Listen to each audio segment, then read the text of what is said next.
ত্রয়োদশ জাতীয় সংসদ নির্বাচনে বগুড়ার দুটি আসন থেকে বাংলাদেশ জাতীয়তাবাদী দলের চেয়ারপারসন বেগম খালেদা জিয়া ও ভারপ্রাপ্ত চেয়ারম্যান তারেক রহমানের পক্ষে মনোনয়নপত্র সংগ্রহ করেছেন স্থানীয় নেতারা।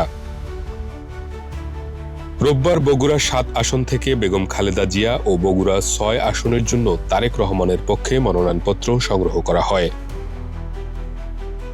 দুপুর 12:30টার দিকে বগুড়া জেলা বিএনপি সভাপতি রেজাউল করিম বাদশাহ দলটির ভারপ্রাপ্ত চেয়ারম্যান তারেক রহমানের পক্ষে জেলা প্রশাসক ও জেলা রিটার্নিং কর্মকর্তা তৌফিকুর রহমানের কার্যালয় থেকে মনোনয়নপত্র সংগ্রহ করেন।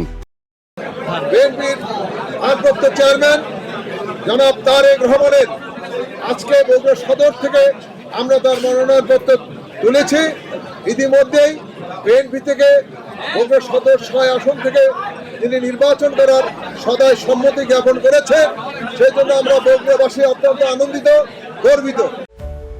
এরপর দুপুর 2টার দিকে বগুড়া জেলা নির্বাচন কার্যালয় থেকে বেগম খালেদা জিয়ার পক্ষে মনোনয়নপত্র সংগ্রহ করেন চেয়ারপারসনের উপদেষ্টা ও সাবেক সংসদ সদস্য হেলালুজ্জামান তালুকদার। আমাদের প্রিয় নেতা, এদেশের যুগের শ্রেষ্ঠ সন্তান জনাব তারেক রহমানের সঙ্গে আলোচনা অন্তে আমরা কখন এটা কোথায় জমা দিব এই কথাটি পূর্ব থেকেই আপনাদেরকে জানিয়ে দেওয়া হবে ইনশাআল্লাহ। আপনারা সবাই দোয়া করবেন। ইনশাআল্লাহ আমরা দেশমাতা বেগম খালেদা জিয়া যেন বগুড়া ৭ এলাকা থেকে নির্বাচন করে নির্বাচিত হয়ে দেশ এবং জাতির সেবা করতে পারে।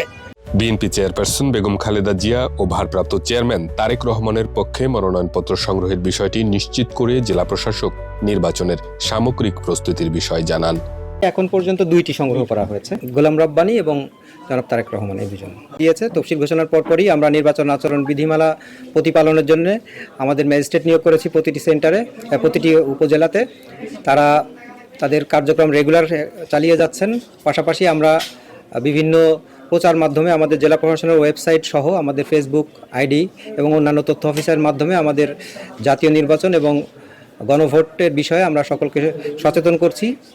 জাতীয় সংসদ নির্বাচনকে সামনে রেখে একই দিনে বগুড়ার দুটি গুরুত্বপূর্ণ আসনে বিএনপির শীর্ষ 2 নেতার পক্ষে মনোনয়নপত্র সংগ্রহকে দলটির কৌশলগত ঘোষণা হিসেবে দেখছেন স্থানীয় রাজনীতিবিদরা। তাদের মতে এটি বগুড়াকে কেন্দ্র করে বিএনপির সাংগঠনিক শক্তি প্রদর্শনের পাশাপাশি জাতীয় রাজনীতিতেও বার্তা দিচ্ছে।